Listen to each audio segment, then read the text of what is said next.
नमस्कार, स्वागत है आपका जी बिजनेस में। मैं हूं दीपक डोभाल और वक्त हो चला है आपकी खबर आपका फायदा का। और आज का शो आपको देखना बड़ा जरूरी है। आज हम दो इंपॉर्टेंट टॉपिक्स पे बात करेंगे साइमल्टेनियसली। पहला, जिससे लोग थोड़ा डरे हुए हैं, आंकड़े 20 लाख के पार चले गए, 2 मिलियन केसेस। दिक्कत ये हो रही है कि पहला केस याद कीजिए 30 जनवरी को आया था केरल में, और उसके बाद जो 10 लाख पहुंचने में लगे वो लगे 5.5 महीने। 17 जुलाई को 10 लाख के पार हुए थे मामले, और उसके बाद 20 लाख पहुंचने में मात्र लगे हैं 21 दिन। तो क्या ये आंकड़े डराते हैं या अब हमें ऐसे ही रहना है, इसी के साथ जीना है? डरने की कोई बात नहीं है, यही न्यू नॉर्मल है। इस पर करेंगे चर्चा। इसके अलावा एक और जो बड़ा इंपॉर्टेंट पॉइंट है वो है पोस्ट कोविड इफेक्ट। अभी तक भारत में ऐसी कोई स्टडी नहीं हुई थी। दुनिया की बहुत सारी रिपोर्ट्स आई कि जिन लोगों को कोरोना हुआ और वो ठीक हो गए, रिकवर हो गए, उनके लंग्स में प्रॉब्लम आ रही हैं, उनको हार्ट की प्रॉब्लम्स हो रही हैं, दूसरी रेस्पिरेटरी प्रॉब्लम्स आ रही हैं। लेकिन अब कुछ ऑब्जर्वेशंस जो हैं डॉक्टर के बड़े इंपॉर्टेंट भारत में भी सामने आए हैं, जिसमें ये कहा जा रहा है कि पोस्ट कोविड जो रिकवरी हो भी गई है उनमें भी सीवियर न्यूरोलॉजिकल कॉम्प्लिकेशंस देखने को मिल रहे हैं। लंग्स रिलेटेड हैं, ब्रेन से रिलेटेड हैं, खून में थक्के जम जाना, खून का गाढ़ा हो जाना, ये थोड़ी सी इश्यूज आ रहे हैं। तो ये कितना चिंताजनक है। अच्छा, वुहान की भी एक स्टडी आई है जिसमें कहा गया है कि कोरोना से ठीक होने के बावजूद 90% जो मरीज हैं उनके लंग्स में प्रॉब्लम नजर आ रही है, और 5% जो पेशेंट्स हैं कोविड के वो दोबारा कोरोना पॉजिटिव हो गए। तो मिला जुलाकर आज 20 लाख के आंकड़े को पार करने के बाद अगले कुछ महीने, अगला कुछ वक्त कोरोना के साथ हमारा कैसे बीतने वाला है, इस पर विस्तार से चर्चा करेंगे। पहले रिपोर्ट देखिए, फिर मेहमानों के साथ लौटते हैं।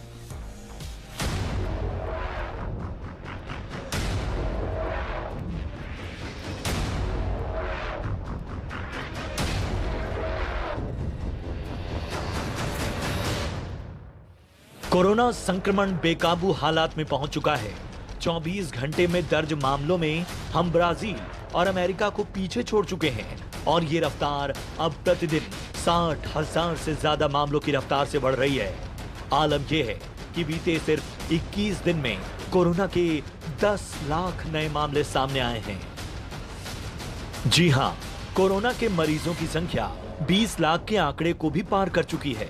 बीते 24 घंटे में ही सिर्फ 62,500 से ज्यादा मामले दर्ज हुए हैं, जबकि देश को 1 लाख कोरोना मरीजों की संख्या तक पहुंचने में 78 दिन लगे थे। 1 से 5 लाख तक पहुंचने में 39 दिन लग गए, और 10 लाख पहुंचने में सिर्फ 20 दिन ही लगे थे। 15 लाख का आंकड़ा तो सिर्फ 12 दिनों में ही पूरा हो गया था, और 15 लाख से 20 लाख तक पहुंचने में हमें सिर्फ 9 दिन लगे। यानी हर बीतते दिन के साथ कोरोना की रफ्तार देश में बढ़ी है। एक तरफ राहत यह है कि कोरोना के बढ़ते मामले दिल्ली और मुंबई जैसे बड़े शहरों में काबू हालात में दिख रहे हैं, लेकिन नए राज्यों, छोटे शहरों में बढ़ते मामले चिंताएं बढ़ा रहे हैं। आंध्र प्रदेश में करीब 2 लाख लोग कोरोना संक्रमित हुए हैं, और राज्य को 1 लाख से 2 लाख पहुंचने में सिर्फ 11 दिन ही लगे। वहीं महाराष्ट्र में 10 दिन में 96,000 नए मामले सामने आए, और तमिलनाडु में बीते 10 दिनों में और 58,000 लोग कोरोना से संक्रमित हुए। कर्नाटक, उत्तर प्रदेश और बिहार भी इन राज्यों से ज्यादा पीछे नहीं है। कर्नाटक में बीते 24 घंटे में 6,805 नए मामले दर्ज हुए। वहीं बीते एक दिन में ही उत्तर प्रदेश में 4,636 और बिहार में 3,416 नए मामले सामने आए हैं। हालांकि राहत यह है कि देश का रिकवरी रेट 68% के आसपास बना हुआ है, लेकिन ताजा रिपोर्ट इस मामले में चिंता बढ़ाते हैं। डॉक्टर्स ने जांच में पाया है कि कोरोना से ठीक हुए करीब 30 से 40% मरीजों के खून के थक्के बन रहे हैं। मरीजों का खून गाढ़ा हो रहा है, जो आगे चलकर मरीज की मौत का कारण भी बन सकता है। थक्कों के बनने की वजह से फेफड़ों में सूजन पैदा हो जाती है, जिससे मरीजों को सांस लेने में परेशानी हो रही है और उन्हें दिल का दौरा पड़ सकता है। यही नहीं, इन थक्कों की वजह से नसों की दीवारें कमजोर पड़ रही हैं, जो आगे चलकर इंटरनल ब्लीडिंग का कारण बन रही हैं। खून के थक्कों का असर इंसानी दिमाग पर पड़ रहा है, और कई मरीजों में दिमागी दौरे पड़ने की शिकायत सामने आई है। उधर वुहान में भी ताजा जांच में पता चला है कि कोरोना से ठीक हुए 90% लोगों के फेफड़ों में खराबी आई है और कई तो ठीक होने के बाद दोबारा कोरोना की चपेट में आ गए हैं। ऐसे में हमें न सिर्फ कोरोना की रफ्तार पर अंकुश लगाना होगा, बल्कि कोरोना में रिकवरी के बावजूद होने वाली दिक्कतों की ठीक से मॉनिटरिंग कर लोगों को पूरी तरह से सुरक्षित करने के उपाय तलाशने होंगे। ब्यूरो रिपोर्ट, जी मीडिया। और आज की चर्चा के लिए हमारे साथ दो खास मेहमान मौजूद हैं। हमारे साथ हैं डॉक्टर के अग्रवाल साहब, जो कि पूर्व प्रेसिडेंट हैं इंडियन मेडिकल एसोसिएशन के और पद्मश्री सम्मान से सम्मानित हैं। डॉक्टर अग्रवाल, बहुत बहुत स्वागत है सर आपका। और हमारे साथ हैं डॉक्टर राहुल पंडित, जो कि मेंबर हैं महाराष्ट्र कोविड टास्क फोर्स के। डॉक्टर पंडित, आपका स्वागत है। और डॉक्टर पंडित का एक और मैं आपको तारुफ ये करा दूं कि अभी तक भारत में कोई कोरोना की और इसके आसपास की जो स्टडीज हैं बहुत ज़्यादा नहीं हुई थी, लेकिन शायद पहली बार कोरोना और स्ट्रोक को रिलेटेड एक स्टडी हुई है। 70 पेशेंट्स का प्रोफाइल तैयार किया गया है और उस टीम में डॉक्टर राहुल पंडित के ऑब्जर्वेशंस बड़े इंपॉर्टेंट हैं। उनसे भी हम स्पेसिफिकली जानना चाहेंगे उनके क्या कुछ फाइंडिंग्स और ऑब्जर्वेशंस हैं। लेकिन शुरुआत में करना चाहूंगा डॉक्टर के अग्रवाल से। अग्रवाल सर, 20 लाख के पार मामले हो चुके हैं। हालांकि एक्टिव केसेस तो 6 लाख के आसपास ही हैं, लेकिन उसके बावजूद 2 मिलियन केसेस का पार हो जाना और रफ्तार जो बढ़ रही है, 62,000 केसेस पर डे। ब्राजील और अमेरिका से भी 24 आवर्स के लिहाज से सबसे ज्यादा केसेस आज की डेट में इंडिया में आ रहे हैं। इसे हम थोड़ा चिंताजनक समझें, थोड़ा सा डराने वाला समझें, या अब ये समझ लें कि अब ऐसे ही जीना है सर? नहीं, घबराने की कोई बात नहीं है। नंबर ऑफ केसेस तो बढ़ेंगे, रोक कैसे सकते हैं? How can we even think कि नंबर ऑफ केसेस ख़त्म हो जाएंगे? वैक्सीन है नहीं और ये बीमारी हर जगह पहुंचेगी। जब हमारी कंट्री में अमिताभ बच्चन, हमारे हेल्थ मिनिस्टर दिल्ली के, हमारे कंट्री के होम मिनिस्टर तक को अगर ये बीमारी हुई तो जरा सी आपसे चूक होगी, बीमारी होगी। सो मुझे बीमारी की चिंता नहीं है। आई एम नॉट बॉदर्ड ये 20 लाख हैं, 40 लाख हैं कि 1 करोड़ केस हो जाएं। 1 करोड़ भी हो जाएं तो हमें कोई कंसर्न नहीं है इसका। इम्पॉर्टेंट है मोर्टेलिटी कम होनी चाहिए, वो कम हो रही है। दिल्ली, बॉम्बे, अहमदाबाद, चेन्नई के जो एंटीबॉडीज़ रिजल्ट हैं वो बताते हैं कि mortality is less than 0.3%।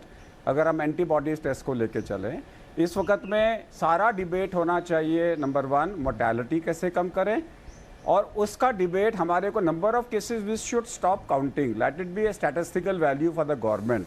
As a medical doctor we have no concern about that. Our concern is day 9 में पेशेंट अपील करे कि मेरे को आइसोलेशन से क्वारंटाइन में जाए, डे 14 में उसको क्वारंटाइन से मॉनिटरिंग में लाके नॉर्मलसी लेकर आओ, और डे 120 में उसकी जो क्रॉनिक कॉम्प्लिकेशंस है वो ख़त्म हो जाए।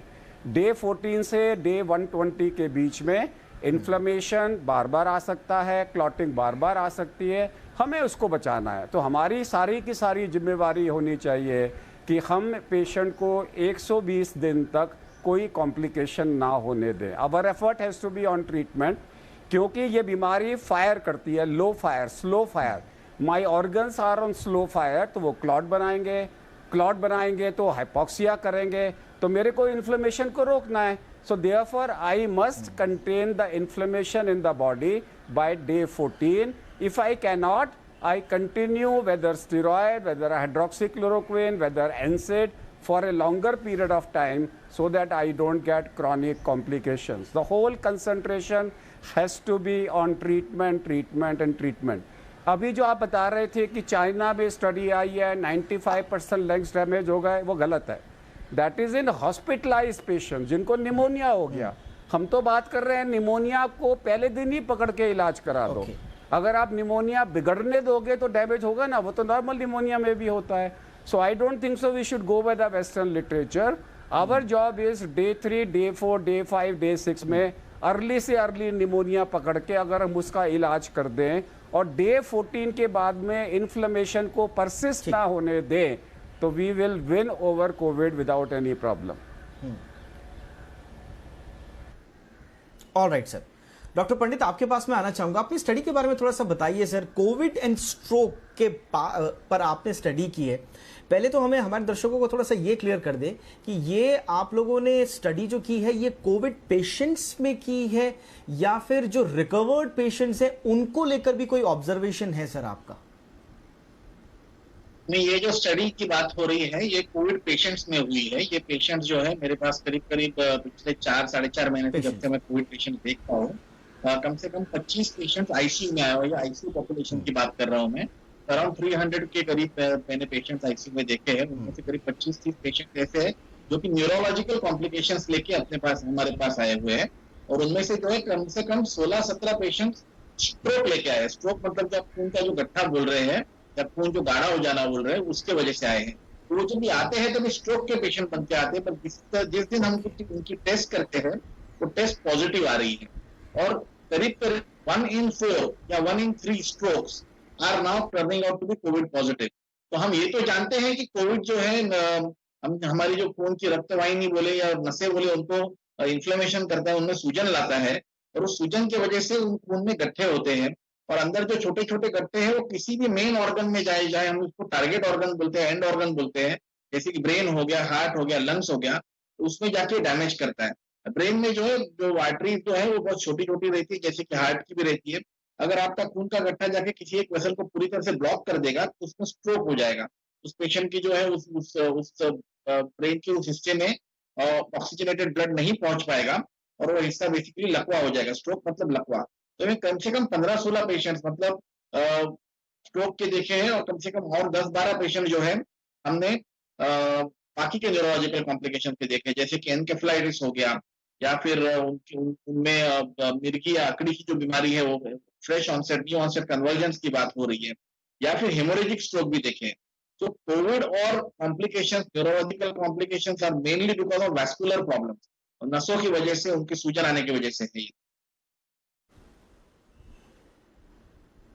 ओके डॉक्टर के अग्रवाल, अब थोड़ा सा और क्लैरिटी के साथ अगर आगे चलें, तो आपने जैसे कहा कि 120 डेज तक बिल्कुल आपको ऑब्जर्वेशन में रखना है।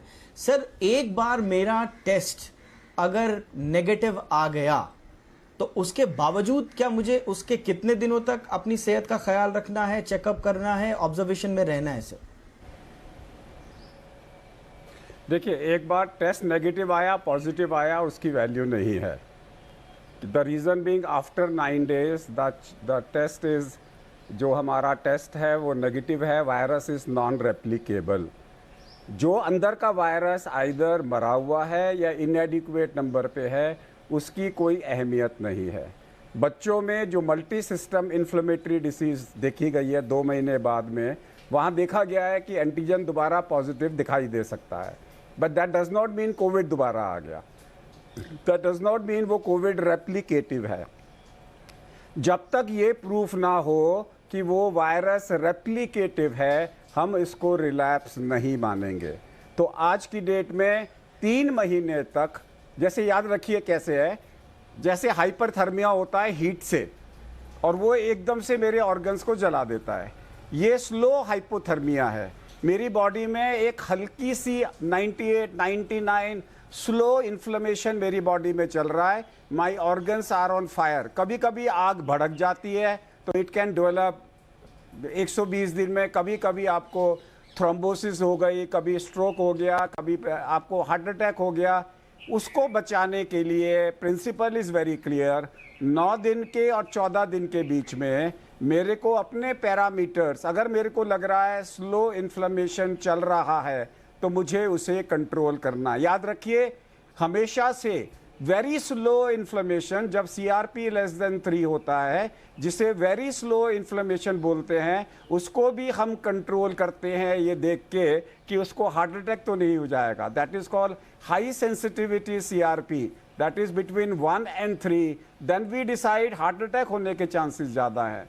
लेकिन अगर आपका लो ग्रेड इन्फ्लेमेशन है, यानी कि CRP आपका जो है 6, 10, 26, 100 के करीब चल रहा है, तो मेरे को अपनी बॉडी को जलने से बचाना है। उसके लिए मेरे को क्रॉनिक इन्फ्लेमेशन को कंट्रोल करने की ज़रूरत है। अगर मैं इन्फ्लेमेशन कंट्रोल नहीं करूँगा तो क्लॉट बनेंगे। क्लॉट बनेंगे तो दोबारा से हाइपोक्सिया हो सकता है। जहाँ क्लॉट बनेंगे, जहाँ इन्फ्लेमेशन बनेंगे, याद रखिए एक टर्म याद रखिए, आइटिस, ITI से ITIS। लैरिंग्स को छोड़ के मेरे शरीर में कहीं पर भी, ब्रेन में मेनिंजाइटिस, एंसेफ्लाइटिस, साइनसाइटिस, टॉन्सिलाइटिस ओटाइटिस, इसके अंदर में pharyngitis, hepatitis, cholecystitis, appendicitis, enteritis. तो ये वायरस 2-3 महीने तक बीच बीच में आपको रिकरेंट अटैक्स आ सकते हैं, but that does not mean कि आप मर जाएंगे, दैट डज नॉट मीन ये सीरियस है। आपको वॉच करना है और उसका इलाज कराना है। स्वागत है।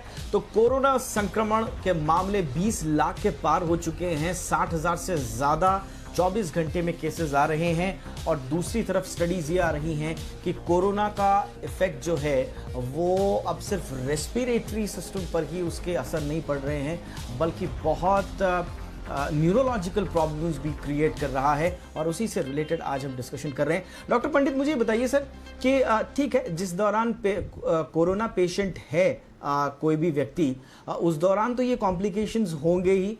जैसे कि मैं देख रहा था, स्ट्रोक है, गैंग्रीन में भी आया है सामने, डीप वेन थ्रोम्बोसिस है, पल्मोनरी एम्बोलिज्म है, हार्ट अटैक्स के मामले सामने आ रहे हैं। लेकिन एक बार कोरोना नेगेटिव आ जाने के बाद क्या कोई कॉम्प्लिकेशन की गुंजाइश, जैसा कि कहा जा रहा है कि लंग्स खराब हो जाएंगे, आपके शरीर बड़ा कमजोर हो जाएगा, दूसरी बीमारियां आपको हो जाएंगी, इसके कितने चांसेस हैं सर पोस्ट कोरोना?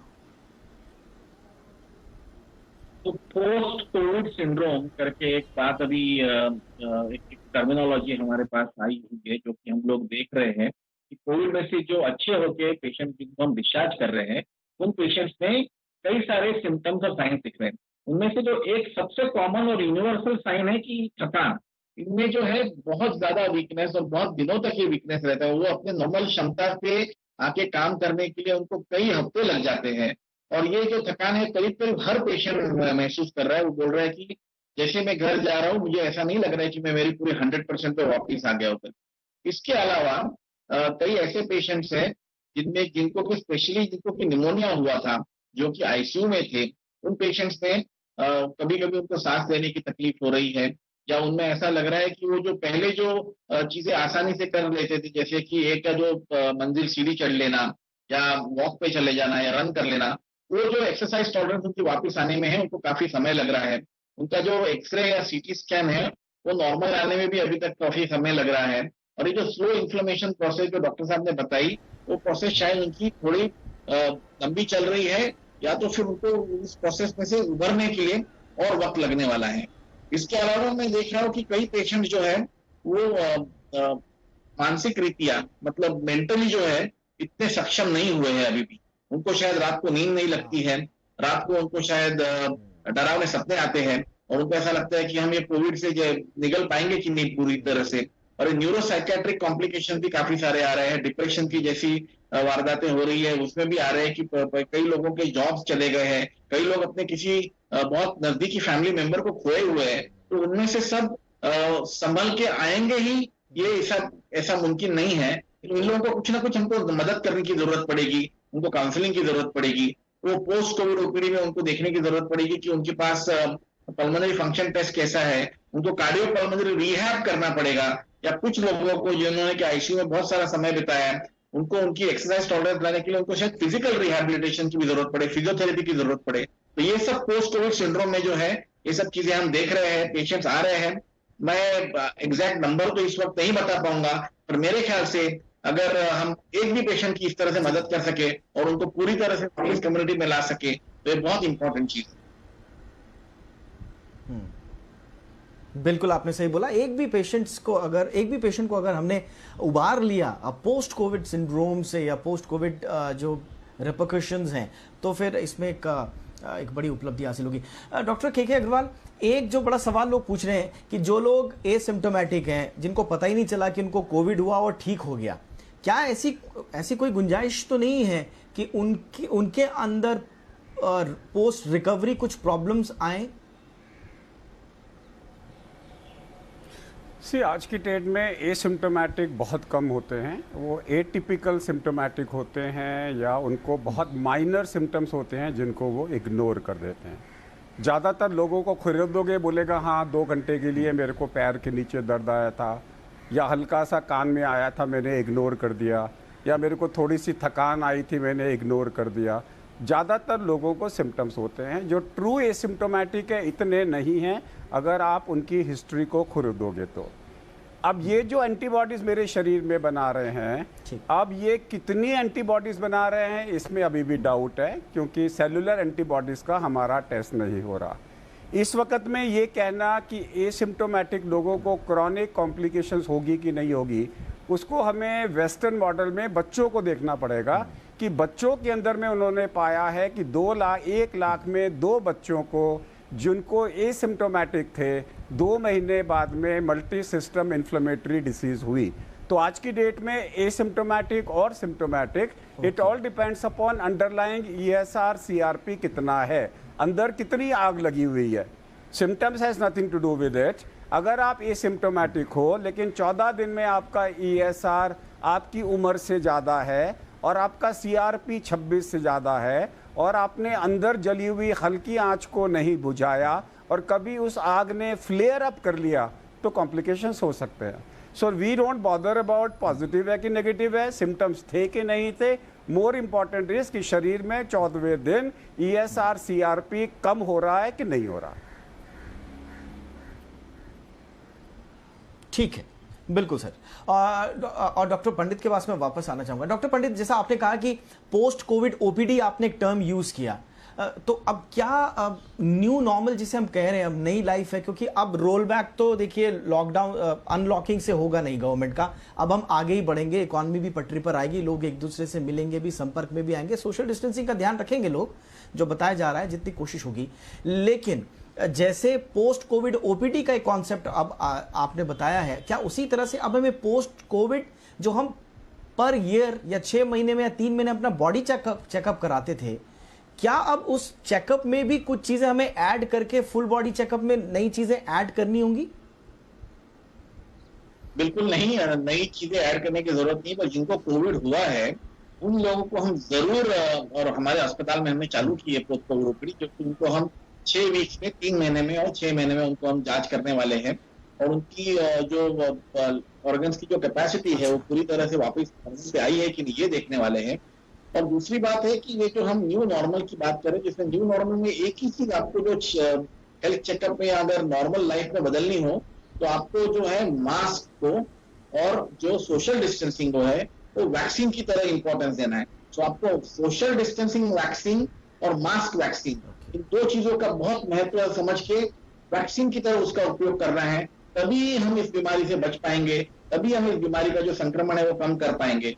और ये जो पोस्ट कोविड OPD जो मैंने कही है, उस पोस्ट कोविड OPD में जो कि कोविड के मरीज है, जिनको कि कोई भी ऐसी चीज महसूस हो रही है कि वो उनके नॉर्मल नहीं है, ये कोविड होने के पहले उनको ये महसूस नहीं हो रहा था, या ये कुछ क्षमता से कम कर पा रहे हैं काम जो कि वो पहले कर रहे थे, तो ये जरूर जाके अपने डॉक्टर से इलाज कराना है, दिखाना है, क्योंकि कुछ चीजें हैं जो कि हम रिहैबिलिटेशन प्रोग्राम्स में उनको हेल्प कर सकते हैं और उनको उनके नॉर्मल पे वापस लाके पहुंचा सकते हैं।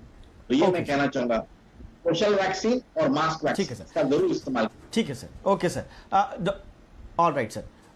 डॉक्टर अग्रवाल, संक्षेप में आपसे जानना चाहूंगा सर, ये कहा गया था एम्स की तरफ से भी कि जुलाई में पीक आ जाएगा और उसके बाद ग्राफ ठीक हो जाएगा, लेकिन अभी तो 60-62 हज़ार पर डे आ रहे हैं। आपका कोई प्रेडिक्शन है सर इस मोमेंट ऑफ टाइम पे, कोई प्रेडिक्शन है आपका कि ये कहां तक जाएगा 60-62 पर डे के केसेस, और कब वापस डिक्लाइन होने शुरू होंगे?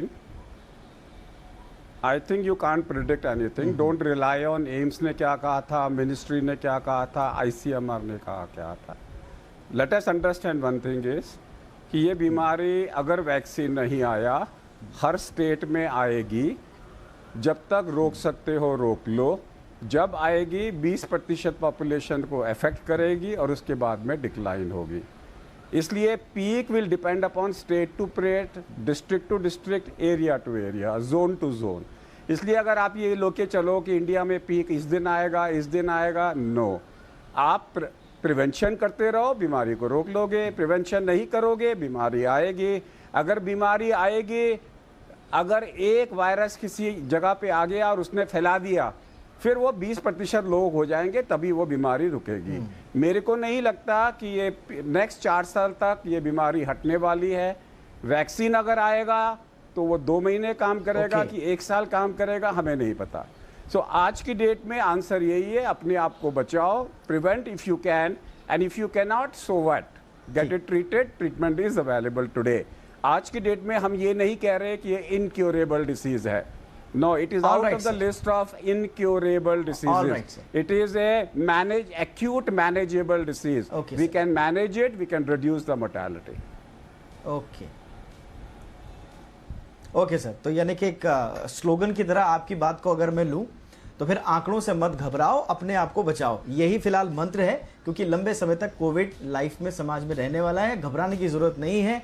टाइम पे इलाज, टाइम पे प्रिवेंशन और टाइम पे अगर आप डॉक्टर को जाकर अपनी जितने भी पैरामीटर्स उनको चेकअप कराते रहेंगे तो उसमें घबराने वाली कोई बात नजर नहीं आएगी। बहुत बहुत शुक्रिया डॉक्टर के अग्रवाल बातचीत करने के लिए। डॉक्टर पंडित, आपका भी बहुत बहुत शुक्रिया सर। इसी के साथ आज के शो में इतना ही। नमस्कार।